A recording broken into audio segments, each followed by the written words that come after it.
ನಮಸ್ಕಾರ ಕರ್ನಾಟಕ. ಅನ್ಫೋಲ್ಡ್ ಎಐಗೆ ಸ್ವಾಗತ. ಯುಗಾದಿ ನಮ್ಮ ಕನ್ನಡ ನಾಡಿನ ಹೊಸ ವರ್ಷ. ಬೇವಿನ ಕಹಿ, ಬೆಲ್ಲದ ಸಿಹಿ ಅನ್ನೋದು ಲೈಫ್ ಫಿಲಾಸಫಿ ಅನ್ನೋದು ನಮಗೆ ಗೊತ್ತು. ಆದ್ರೆ ಈ ಯುಗಾದಿ ಹಬ್ಬದ ಹಿಂದೆ ವಿಜ್ಞಾನ ಮತ್ತು ಖಗೋಳಶಾಸ್ತ್ರದ ಅತಿದೊಡ್ಡ ರಹಸ್ಯ ಅಡಗಿದೆ ಅನ್ನೋದು ಎಷ್ಟು ಜನಕ್ಕೆ ಗೊತ್ತು?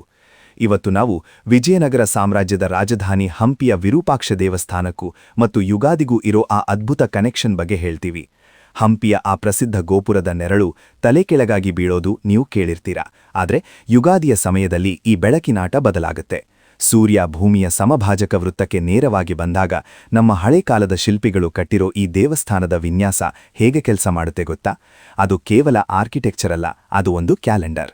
ಹಳೆಯ ಕಾಲದಲ್ಲಿ ಗಡಿಯಾರ ಇರಲಿಲ್ಲ, ಆದರೆ ನಮ್ಮ ಪಂಚಾಂಗ ಶ್ರವಣದ ಮೂಲಕ ಮುಂದಿನ 1 ವರ್ಷದ ಹವಾಮಾನವನ್ನ ನಿಖರವಾಗಿ ಹೇಳ್ತಿದ್ರು. ರೈತರಿಗೆ ಯಾವಾಗ ಮಳೆ ಬರುತ್ತೆ, ಯಾವ ಬೆಳೆ ಬೆಳಿಬೇಕು ಅನ್ನೋದನ್ನ ಯುಗಾದಿಯ ದಿನವೇ ನಿರ್ಧರಿಸಲಾಗ್ತಿತ್ತು. ಬರೀ ಹಬ್ಬದ ಊಟ ಅಷ್ಟೇ ಅಲ್ಲ, ನಮ್ಮ ಮಣ್ಣಿನ ವಿಜ್ಞಾನವನ್ನ ಈ ವಿಡಿಯೋದಲ್ಲಿ ಡೀಪ್ ಆಗಿ ಅನ್ಫೋಲ್ಡ್ ಮಾಡೋಣ. ಈ ಯುಗಾದಿ ಕೇವಲ ಸಂಪ್ರದಾಯವಲ್ಲ, ಇದು ನಮ್ಮ ಪೂರ್ವಜರ ಹೈಟೆಕ್ ಜ್ಞಾನ. ಇಂತಹ ಮತ್ತಷ್ಟು ಇಂಟ್ರೆಸ್ಟಿಂಗ್ ವಿಡಿಯೋಗಳಿಗಾಗಿ ಅನ್ಫೋಲ್ಡ್ ಎಐ ಚಾನೆಲ್ ಸಬ್ಸ್ಕ್ರೈಬ್ ಮಾಡಿ.